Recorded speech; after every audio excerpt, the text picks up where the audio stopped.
daytime television's most controversial host? The answer might shock you. Before we dive into this explosive confrontation that had producers scrambling and security on high alert, make sure to hit that subscribe button and let me know in the comments what you think really caused Joy Behar to storm off set. Trust me, you won't see this coming. The View's studio felt different that morning. There was an electric tension in the air as Mark Wahlberg settled into the guest chair, his usual confident demeanor intact despite the early morning hour. Joy Behar, never one to shy away from controversy, had that familiar glint in her eye that regular viewers knew meant trouble was brewing. "So, Mark," Joy began, leaning forward with a smile that didn't quite reach her eyes, "let's talk about your latest project. Another tough guy role. I see. Don't you ever get tired of playing the same character over and over again?" Mark shifted slightly in his seat, his jaw tightening just enough for the cameras to catch. "Well, Joy, I think if you actually watched my films instead of just reading the headlines, you'd see there's a lot more depth there than you're giving credit for." The other hosts exchanged glances. This wasn't the usual playful banter they were expecting. "Oh, I watch plenty of movies, Mark. But let's be honest here. You've built a career on essentially playing Mark Wahlberg in different costumes. The angry Boston guy with a heart of gold. It's like watching the same performance on repeat." The audience fell silent.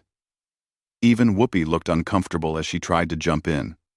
"Well, I think what Joy is trying to say. No, let Joy finish," Mark interrupted, his voice taking on that edge that had made him famous in his younger days. "I'd love to hear more of her expert film analysis." Joy's eyebrows shot up. She wasn't used to guests pushing back this hard, especially not on her own show. "Expert analysis? Mark, you don't need to be a film critic to see patterns.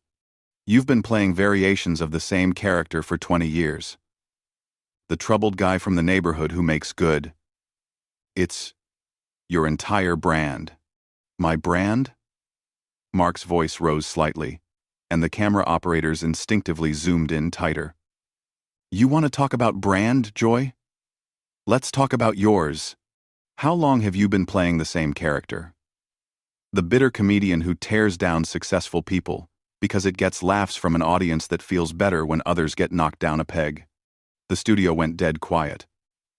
Producers in the control room were frantically gesturing, but neither Joy nor Mark seemed to notice. Joy's face flushed red, her voice dropping to a dangerous whisper. "Excuse me? Did you just call me bitter? On my own show? I called it like I see it. You've made a career out of cheap shots and easy targets. When's the last time you actually built something, instead of just tearing it down?" Sonny tried to intervene. "Maybe we should take a different direction here." But Joy was already on her feet, her voice rising to match Mark's intensity. "You want to talk about building things? I've been in this business longer than you've been sober, Mark. I've built a career on speaking truth to power, not just flexing and posing for the camera." Mark stood up slowly, his height advantage suddenly very apparent. "Speaking truth? Is that what you call this? Because from where I'm standing, this looks like someone who's lost relevance trying to create drama for ratings." The camera caught everything in perfect detail. Joy's hands were shaking slightly. Whether from anger or adrenaline was unclear. The other hosts sat frozen, unsure whether to intervene or let the confrontation play out. "Lost relevance?" Joy's voice cracked slightly. "I've been speaking my mind on television since before you figured out how to string together a coherent sentence without a script. Don't you dare lecture me about relevance."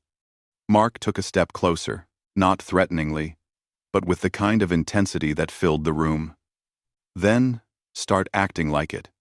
Stop going for the easy laughs and actually engage with your guests, instead of ambushing them with prepared gotcha moments." Ambushing? You knew exactly what show you were coming on. If you can't handle a little pushback, maybe you should stick to action movies where the dialogue is simple enough for you to handle. The insult hung in the air like a slap. Mark's face went completely stone cold. a look that anyone who had seen his dramatic work would recognize immediately. Simple dialogue?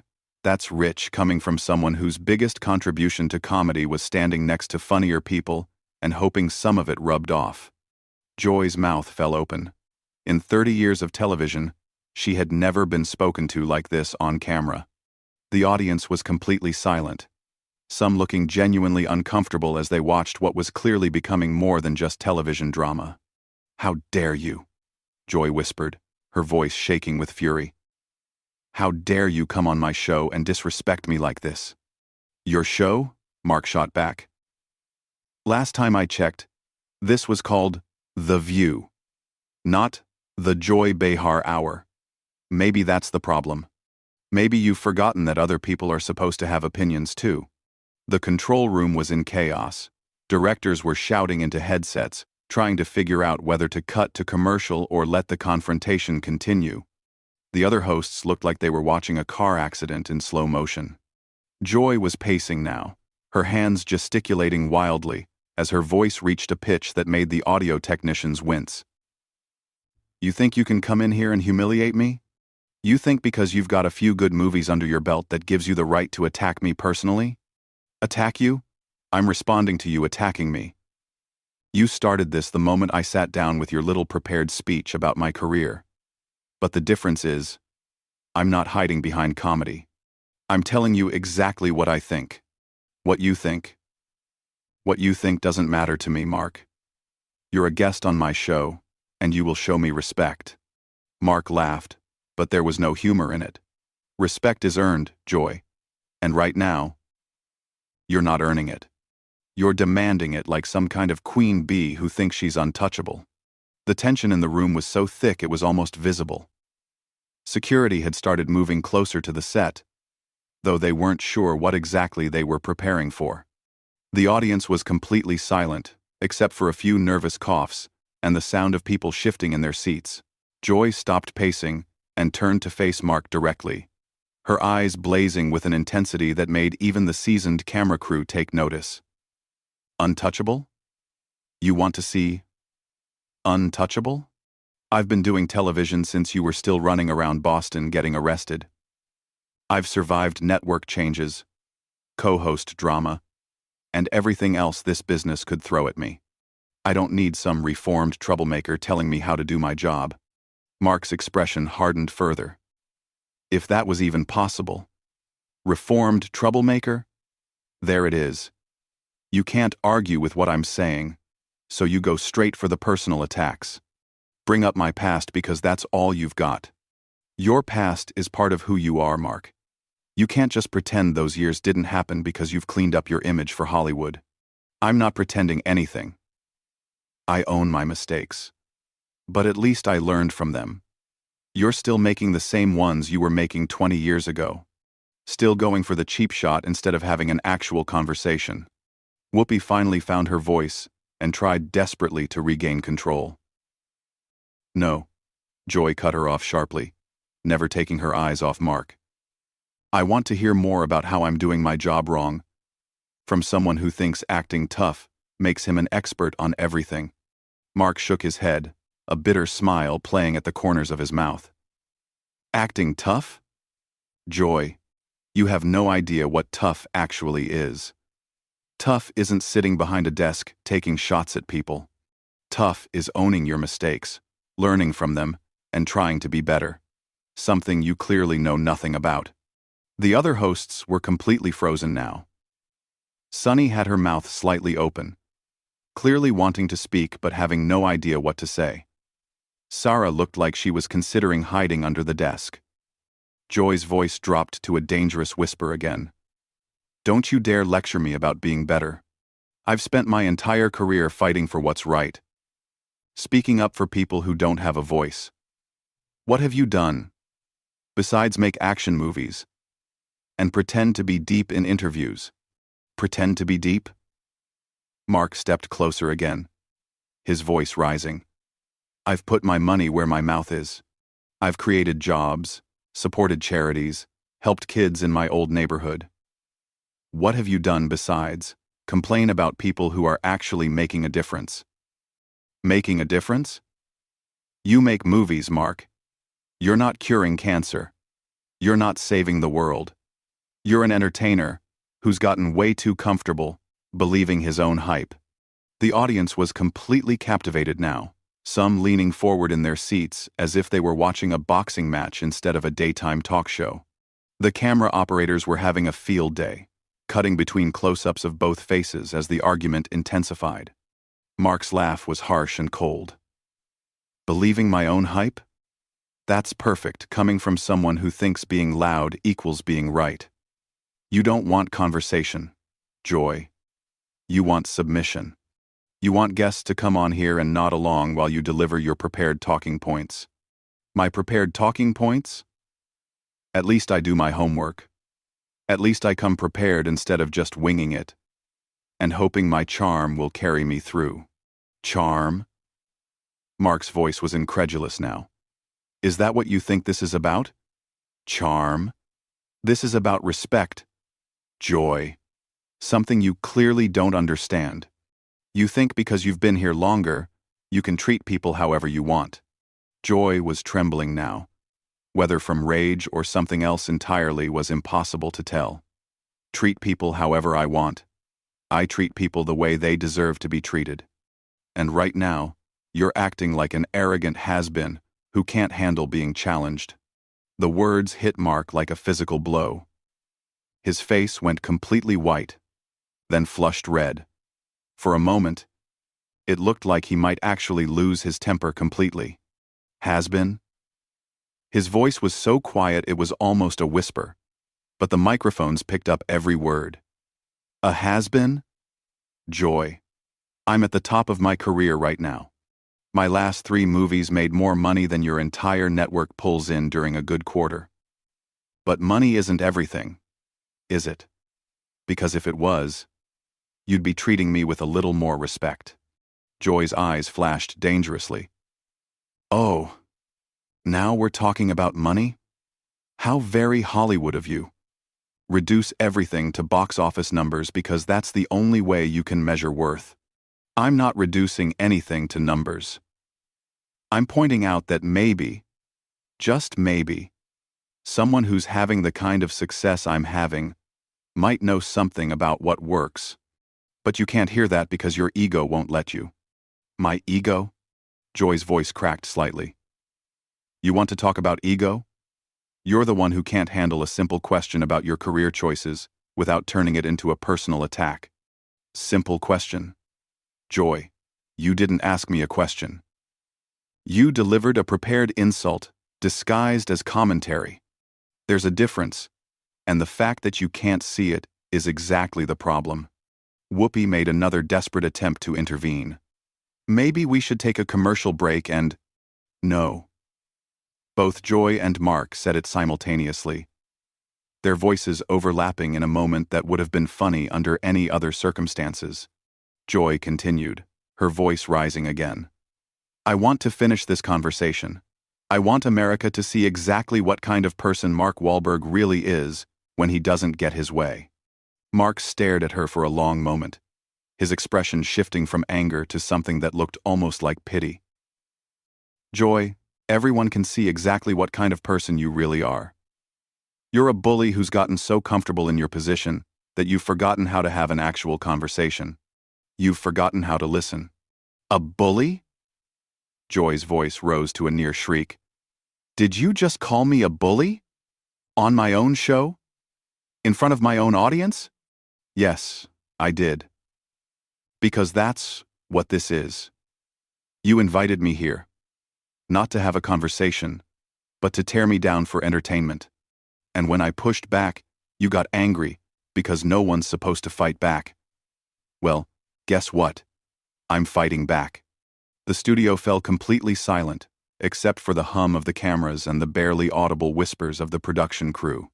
Joy was standing perfectly still now, staring at Mark with an expression that was part fury, part shock, part something else entirely. You have no idea who you're dealing with, she said finally, her voice eerily calm. Mark met her stare without flinching. Actually, I think I have a pretty good idea. The question is, do you? The standoff stretched for what felt like an eternity, but was probably only seconds.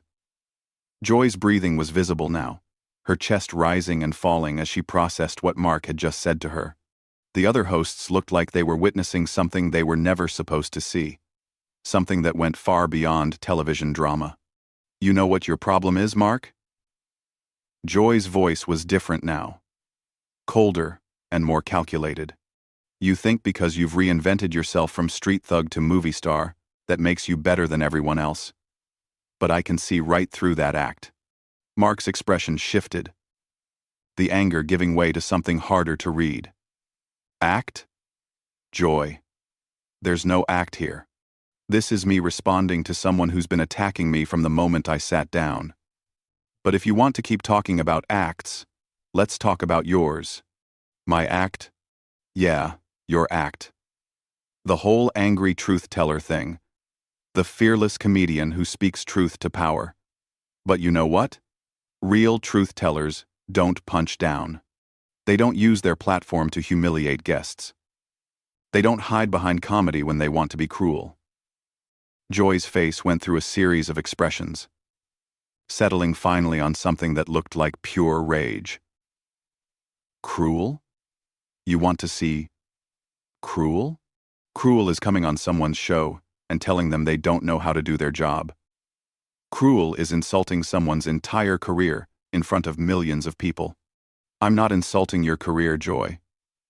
I'm pointing out that maybe, just maybe, you've lost sight of what made you good in the first place. You used to be funny because you were smart. Now you're just mean because you think it's the same thing. The words hung in the air like a challenge. Joy's hands were clenched into fists at her sides, and for a moment it looked like she might actually take a swing at him. Mean? Her voice was barely controlled now. Let's talk about the anger issues that you've never really dealt with. Let's talk about how you turned your dysfunction into a career, and now you think that makes you some kind of expert on human nature. Mark's face went completely still. My anger issues? Joy, you're the one who's been screaming at me for the past 10 minutes. You're the one who can't have a conversation without turning it into a fight. Maybe you should look in the mirror before you start diagnosing other people. Don't you dare tell me to look in the mirror. I know exactly who I am. I'm someone who's not afraid to call out phonies when I see them. And that's exactly what you are. Mark. A phony who's convinced himself that he's changed, but the second someone challenges you, the real Mark Wahlberg comes out. The real Mark Wahlberg? This is the real Mark Wahlberg. Someone who doesn't let people walk all over him just because they have a television show. Someone who stands up for himself when he's being attacked. Joy laughed, but it was a harsh, bitter sound that made everyone in the studio uncomfortable. Attacked? You think this is an attack? This is a conversation, Mark. This is what happens when someone asks you real questions instead of feeding you softball interviews about your latest movie. Real questions? Joy, you didn't ask me one real question. You made statements. You delivered prepared insults. You tried to embarrass me on national television. But the thing is, I'm not embarrassed. The words hit Joy like a physical blow. Her face went white, then red, then white again. I should be embarrassed? I should be embarrassed? You come on my show, you disrespect me in front of my audience, you call me names, and I should be embarrassed? Yes, you should be. Because everyone watching this can see what's happening here. They can see who started this and who's escalating it. They can see who's acting professionally and who's acting like a child throwing a tantrum. Joy's mouth opened and closed several times before any words came out. When she finally spoke, her voice was shaking with rage. A child? Did you just call me a child? Get out. Get out of my studio right now. Mark didn't move. Your studio? I thought we established. This wasn't just your show. Get out, Joy screamed, her voice echoing through the studio. Security, get this man out of here right now. The audience gasped audibly. Some people were holding their phones up, clearly recording despite the rules against it. The other hosts looked like they wanted to disappear into their chairs. Mark stood slowly, his movements deliberate and calm, in contrast to Joy's hysteria. "I'm not going anywhere until this segment is over. I was invited here as a guest, and I'm going to finish what I came here to do." "What you came here to do?" "What you came here to do was promote your movie. Not attack me personally." "Attack you?" "Joy, I've been defending myself this entire time. You're the one who turned a simple interview into a character assassination. And now you're mad because I didn't just sit here and take it." Joy was pacing again, her movements jerky and agitated. "Character assassination? You don't know what character assassination looks like. But you're about to find out." "Is that a threat?" "It's a promise." "You think you can come on my show and humiliate me? You think there won't be consequences? You have no idea what you've just done." Mark finally showed the first signs of real concern, but he kept his voice steady. "If you can't handle that, maybe you shouldn't be in this business." The words were like gasoline on a fire. Joy stopped pacing and turned to face him with an expression of pure fury. "I shouldn't be in this business. I shouldn't be in this business. I've been in this business since before you knew what business was. I've earned my place here. I've earned the right to ask whatever questions I want." "You've earned the right to ask questions, sure. But you haven't earned the right to attack people and expect them not to respond. That's not how the real world works, Joy." "The real world?" "You live in Hollywood, Mark. You have no idea what the real world looks like." "I grew up in Boston, Joy. I know exactly what the real world looks like. And in the real world, when you treat people the way you've treated me today, there are consequences." Joy was trembling now, her entire body shaking with rage. "Consequences? You want to talk about consequences?" "The consequence is that you just destroyed any chance you had of being welcome back on this show. The consequence is that everyone in America just saw you attack a woman on national television." "Attack a woman?" "Joy, gender has nothing to do with this. You attacked me first, and I defended myself. If you can't handle being challenged, don't challenge other people." "I can handle anything you can dish out, Mark. The question is, can you handle what's coming next?" Mark stared at her for a long moment, then shook his head slowly. "You know what, Joy? I feel sorry for you. I really do. Because this isn't who you used to be. The Joy Behar I used to see on television was funny and smart and engaging. This version of you is just angry and bitter and cruel. And that's not my fault. That's on you." The words hit Joy like a slap. Her face went completely white, and for a moment she looked almost fragile, almost vulnerable. Then the rage came back, stronger than before. "How dare you?" she whispered, her voice barely audible, but somehow carrying clearly through the studio. "How dare you sit there and psychoanalyze me? You don't know me. You don't know what I've been through, what I've sacrificed, what I've built.